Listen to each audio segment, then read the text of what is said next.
Hi, it's Jeff Chalmers here from discoverdoublebase.com. Thank you so much for joining us. Welcome to this video. And if you're new here, I hope that you enjoy what you find. And if you want to learn more from us, please go and visit discoverdoublebase.com. Today, I am joined by an incredible luthier, and we are going to be talking about 3 essential areas of double bass setup. This luthier is actually from the UK, and he's kindly joined me today. It's Neal Heppleston of Heppleston Double Basses. So Neal, thank you so much. Hi, yeah, very welcome. Thanks very much for having me. Well, just tell us a little bit about yourself. So where are you based? What kind of work do you do? Is it new basses? Is it repair work? Yeah, so I'm based in Mirfield in West Yorkshire, which is not far from Leeds. I've been working there for about 5 or 6 years. And I set up my workshop in 2016. Yeah. I started making basses in 2011. And this wonderful instrument is one of your basses, of course. Yeah, that's one of my most recent ones. It's a big 4/4 full-size orchestra double bass. Yeah. And that's about as big as I make them. They do come smaller than that as well. And have you made any jazz instruments for jazzers recently as well? Yeah. My last bass that I made was for a jazz player up in Scotland. Great. And yeah. Yeah, fantastic. Well, I've played your basses over at the workshop, and they're absolutely wonderful. And it's a shame that we can't have this instrument on the bench, but there's a few technical reasons why not. So we'll move forward with my instrument, and we're going to be addressing 3 essential areas of double bass setup. And this is going to be the bridge, then we're going to talk about the signpost, and then we're going to talk about string height. But Neal, start us off. Bridge, what do we need to be looking for in terms of making sure that we have it in the right place? What are your thoughts on this? Yeah, so the first thing you really need to look at is the position of where the bridge is. The bridge is located at the centre nicks of the F-holes. Yeah, so these are these little cutouts here. That's right, yeah. And there's one higher up on the far side of the bass, and this one here is the one that we're talking about. Yeah, so it's the centre nick that we're looking at mostly. Yeah. The outside nick is to tell you where the centre of the actual F-hole is. Oh, wow. But the inside nick is the point of which the string length is related to. So when you're positioning the bridge, you need to line up this nick with the string length of the instrument. I always thought that you would line up the middle of the bridge foot with the nick, but you're saying it's actually the middle of the point where the string crosses the bridge? Yeah, that's right. Okay. It will vary depending on how the bridge is made. So sometimes it will be the centre of the bridge foot, and sometimes it will be a little bit further back than the bridge foot. Yeah, because they tend to sit slightly further back. That's right. So if you look at the front of a bridge, here you can see that the bridge has a bit of a curvature to it. Okay. And then the back is pretty much flat.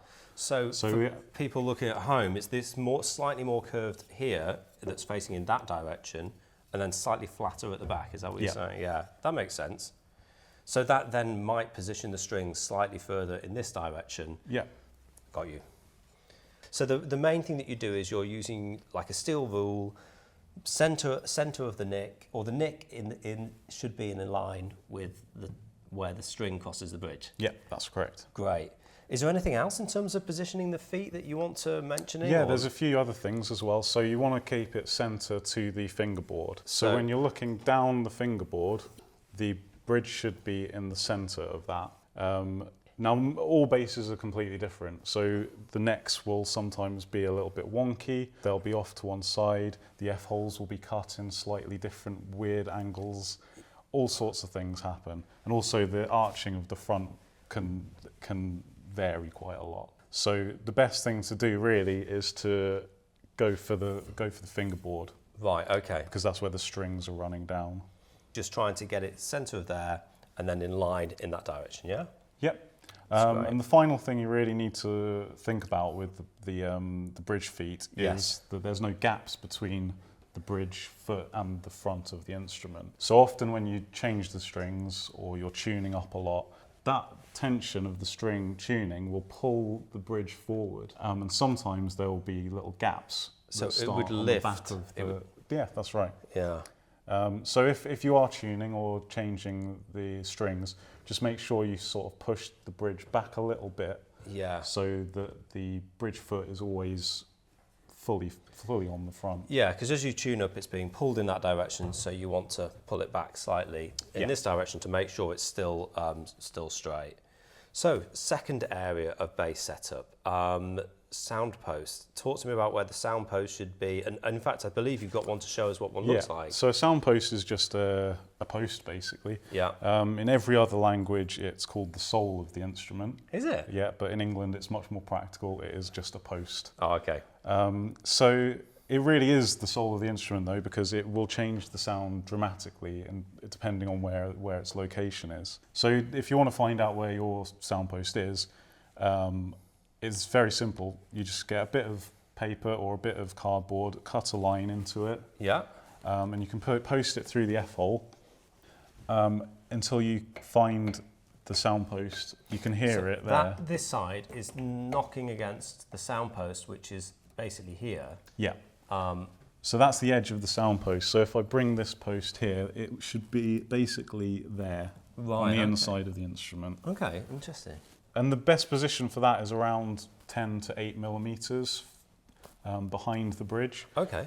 That gives the front stability, and it also gives a good amount of sound quality coming from the instrument. Do you do it differently for jazz and classical players, or is it the same for each? It'll vary depending on each musician. Yeah. What sort of sound they want. If they want more directional sound, they can bring it slightly more in.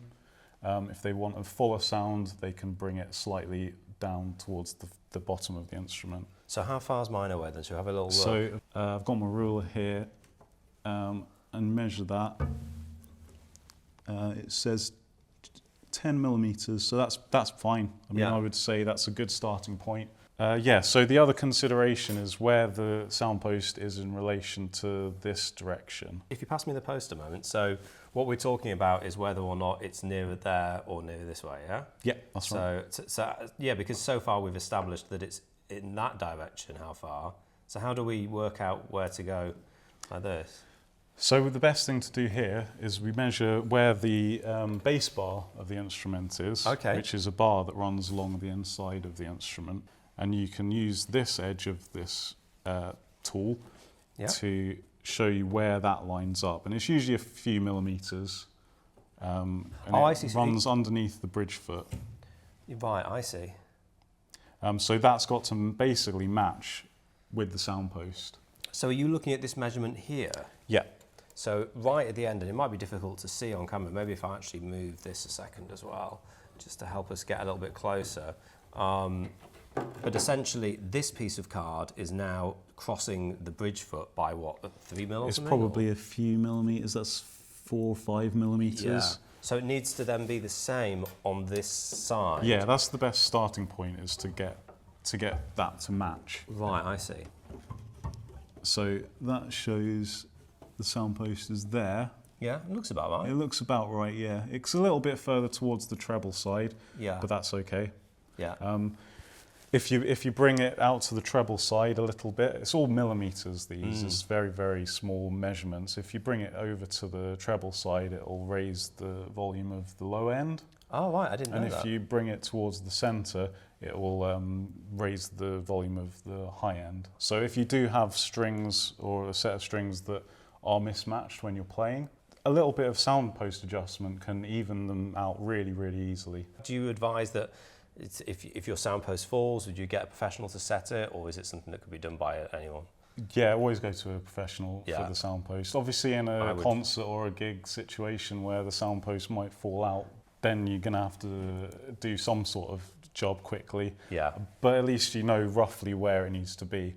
Well, the last element to discuss is string height. And of course, this is something that as bass players we think about a lot. I have a Fisherman's Little Circle because I love the sound, but also I love an adjustable bridge. And I would have one without the pickup to enable me to get a very low action. So at the moment, these strings are really set quite low, pretty much as low as you could go on this instrument.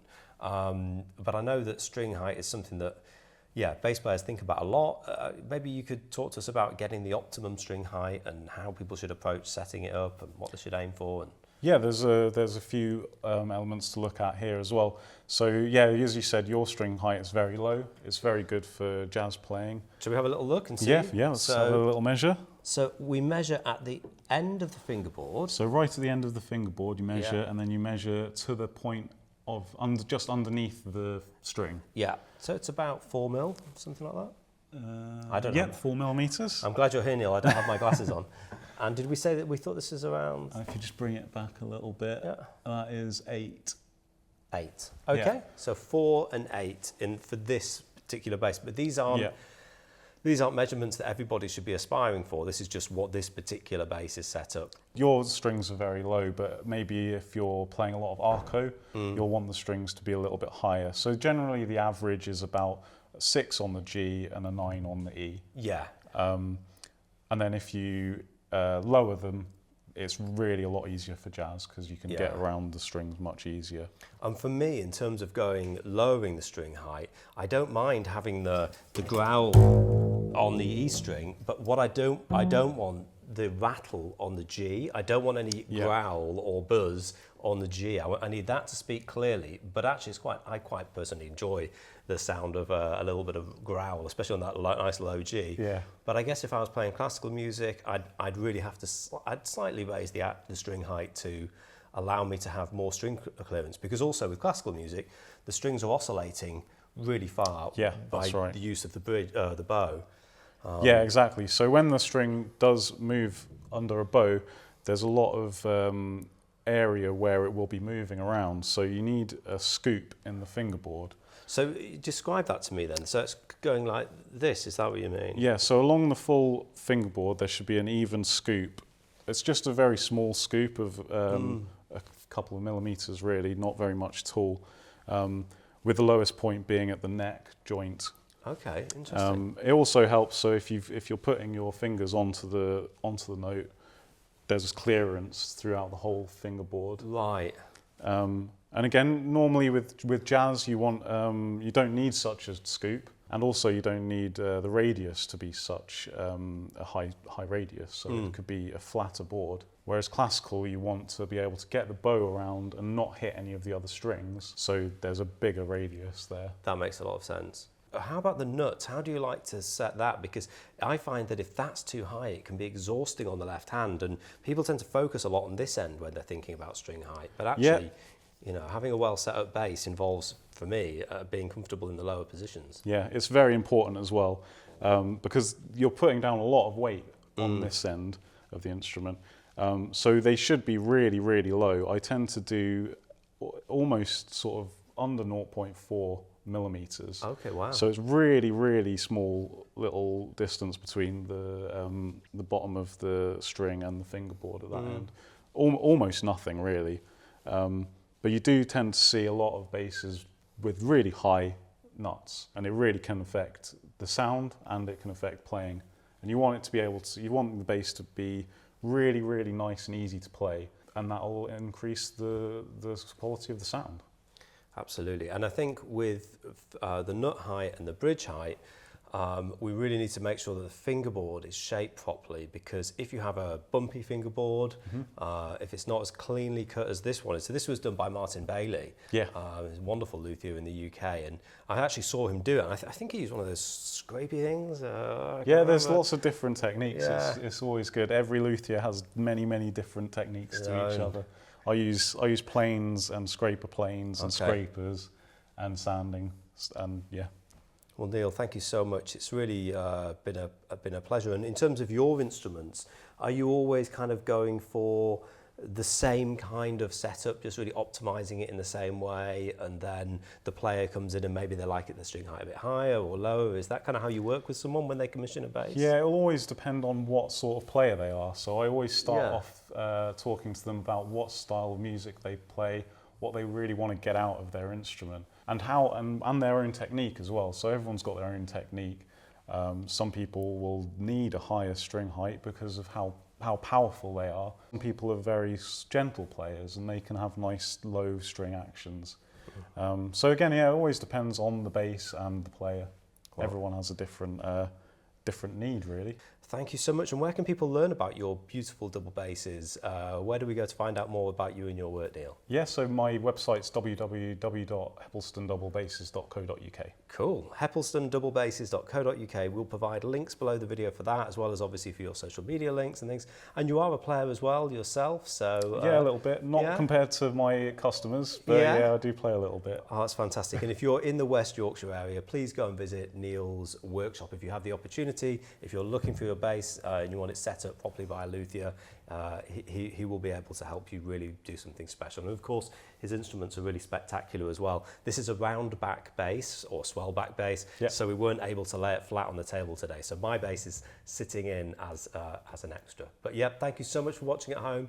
I hope that we've been able to help you maximise your playing experience on your bass. If you want to learn more about playing the double bass, please go and check out discoverdoublebase.com.